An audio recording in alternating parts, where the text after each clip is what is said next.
Saya juga mengalu-ngalukan Tan Sri Adib dari Alpine, Datuk Sri Ayub, Deputy Inspector General Police, rakan saya dari mewakili KDN, Timbalan Ketua Setiausaha, Datuk Halim Abdul Rahman, Datuk Mazan, sekalian para hadirin. It is indeed an honor for me as the Executive Head of the Ministry of Home Affairs Malaysia to be invited by the organizers to present this keynote address on the topic of strengthening national and regional security, navigating peace and resilience in a complex world. AISSE serves as a platform to address 4 critical objectives that align closely with ASEAN's vision for resilience and prosperity.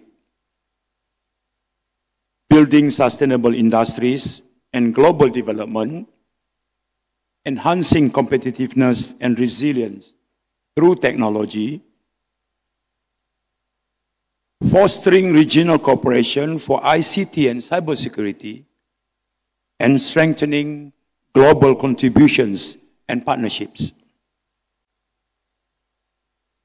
Security issues have dominated the news in this ever-changing global climate and political landscape.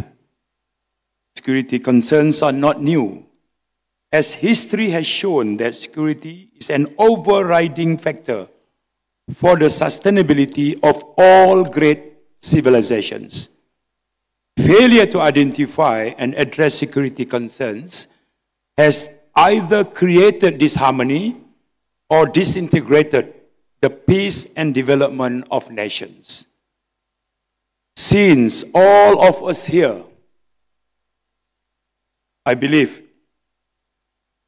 wish for a peaceful and resilient nation with a common goal to achieve development, Malaysia and its ASEAN partners need to work together to strengthen national and regional security.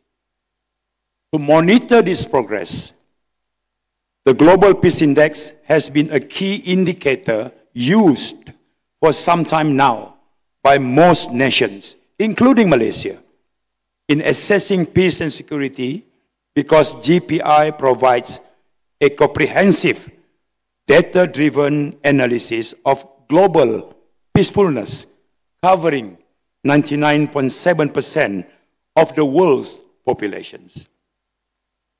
Distinguished guests, ladies and gentlemen, GPI is an index that measures peacefulness using 23 indicators, which are categorized in 3 main domains. Number 1, societal safety and security. And this includes factors like the numbers of homicides, the level of political terror, and the presence of organized crime. Number 2, ongoing domestic and international conflict. And this assesses the number of duration of internal and external conflicts and related death. And number 3, degree of militarization. And this evaluates military expenditure, arms imports, and the number of armed forces personnel. And the GPI 2024 report is the 18th edition produced by the Institute for Economic and Peace, IEP, which ranks 163 independent states and territories according to their level of peacefulness. And I'm proud to highlight here that Malaysia has been ranked 10th place from the top order in the report.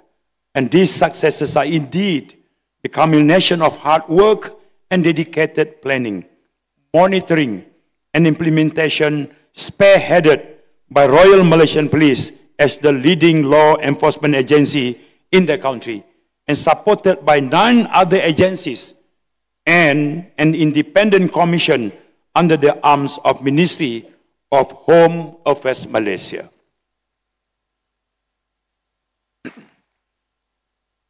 However, the Asia-Pacific region, which includes ASEAN members, recorded a slight deterioration in peacefulness in the 2024 GPI's report, with the overall score deteriorating by 0.1%. And although the Asia-Pacific region remains the second most peaceful region in the world, a position which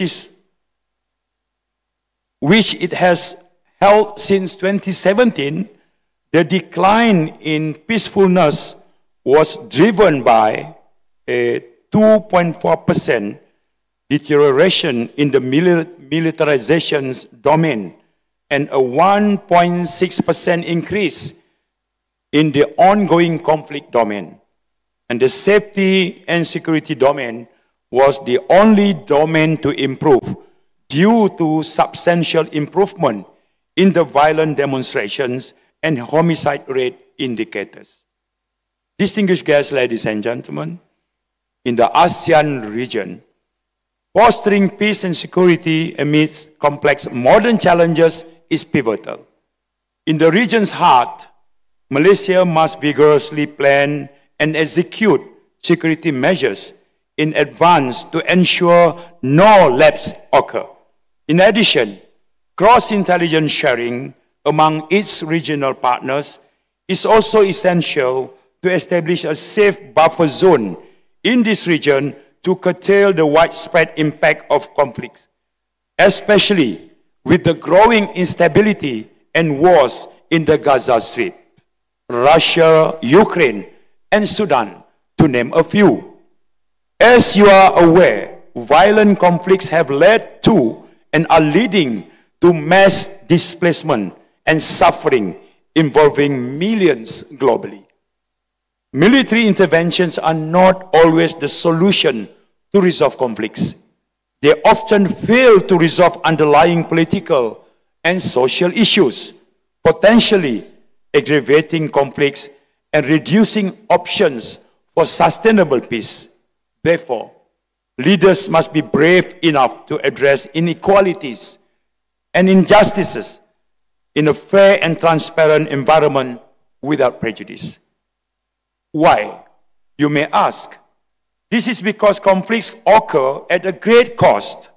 Not only do they disrupt development, but they also create everlasting agony and trauma for those people who are directly and indirectly affected.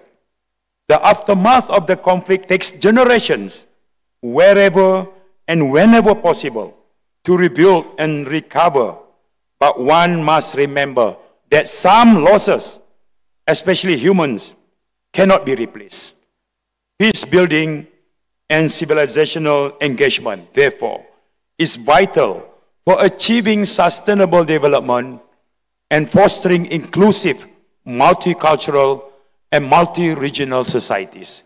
It is important not to ignore the growing transnational crime threats, including human trafficking, migrant smuggling, illicit drug trades, cybercrime, maritime piracy and trafficking in environmental resources, firearms, and counterfeit goods.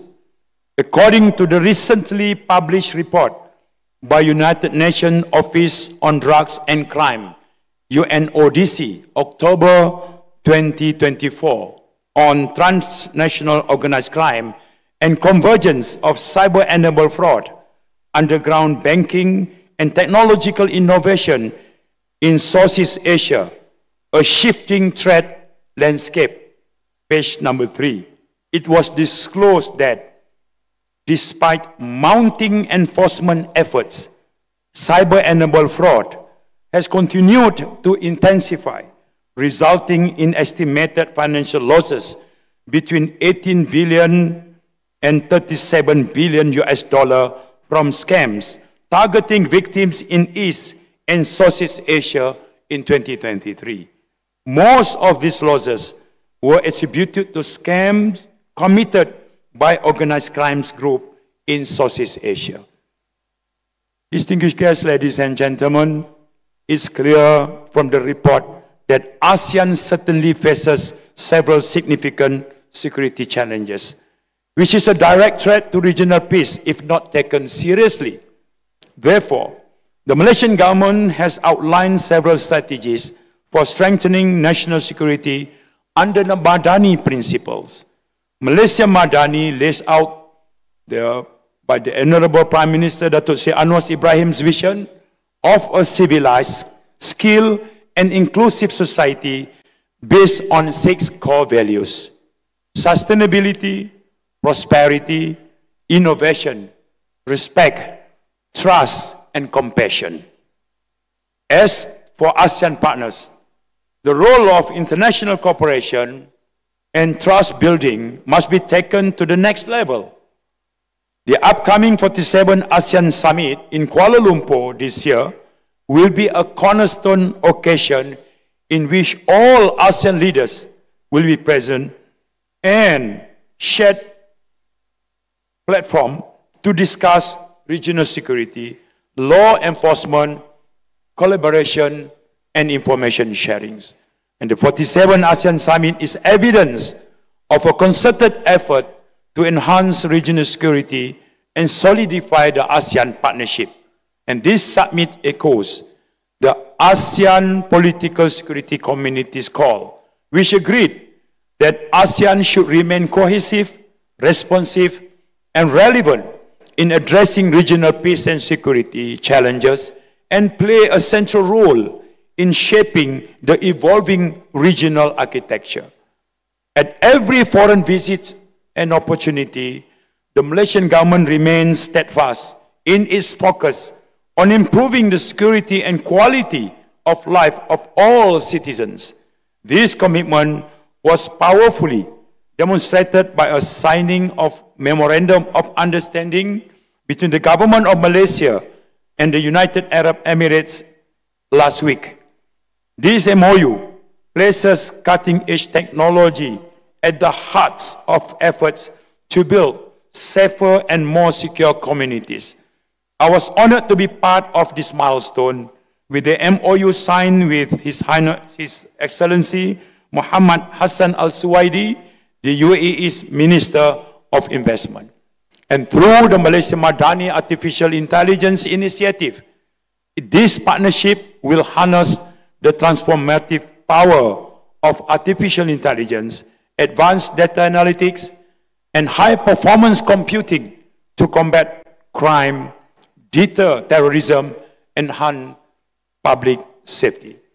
It reflects a shared commitment to leveraging technology as a force for good, protecting lives, advancing innovation, and delivering meaningful change. Artificial intelligence is undoubtedly a game changer, but it comes with dual potential. While it offers unprecedented opportunities to enhance security, it also presents new risks as perpetrators of crime are increasingly adopting AI for malicious purposes. And this reality leaves us no choice but to accelerate our adoption of AI in the fight against crime. We must prioritize upskilling our workforce, mastering these advanced tools, and developing innovative solutions to counter emerging threats. I am particularly encouraged that AISSE 25 has dedicated session on AI, offering a platform for thought leaders and practitioners to explore strategies, share insights, and advance collaborative approaches in leveraging AI to strengthen our defenses. Together, we must ensure that AI becomes a shield of protection, not a tool of harm. And before I end my speech, I want to reiterate the importance of continuously using JPI findings as a guiding reference that underscores the public's trust in security efforts taken by the government for sustainable peace. I, too, urge that all government machinery, particularly the law enforcement agencies under the Ministry of Home Affairs, live up to the trust given with due diligence, integrity, and professionalism in upholding the values enshrined by the supreme law of the land, which is the Constitution of Malaysia, and human rights values in protecting the people of this country, irrelevant of their status as citizen or non-citizen. It is also important to continue advocating and implementing community-oriented strategies that have raised public awareness of safety and security.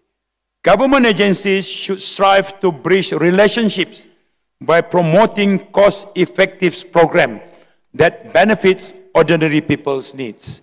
Active engagement with vulnerable groups must be carried out to promote inclusivity and to share government policies as well programs. As for the ASEAN regional partners, I humbly seek your unwavering support and sharing of information that will help us build a shared goal to foster a resilient and push a peaceful future and be adaptable to the complexities of the modern world. We must work together to make this region safe, free, and independent of all forms of security threats, including extremism and terrorism. On the part of Government of Malaysia, I once again reaffirm Malaysia's commitment to all partners of the ASEAN community that Malaysia will invoke and sustain a balance of substantial security measures concerning human rights and peace building. Wabillahi taufiq wal hidayah. Assalamualaikum warahmatullahi wabarakatuh. I thank you. YB Minister, we cordially request you to remain on stage for a short while as we proceed for the next sequence of the program. Thank you, sir.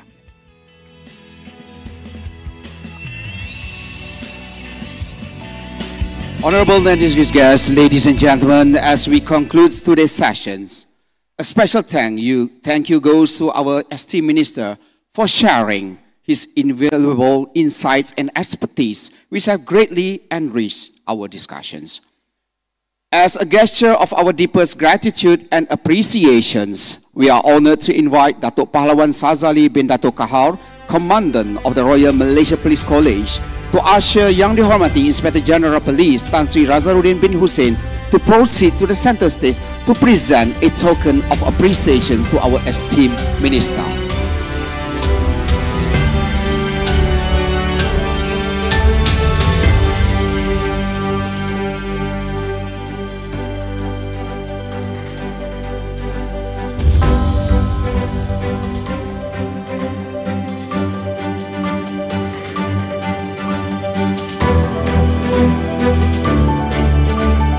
Ladies and gentlemen, let us show our heartfelt appreciation with a thunderous round of applause for the remarkable Yang Berhormat Datuk Seri Saifuddin Nasution bin Ismail.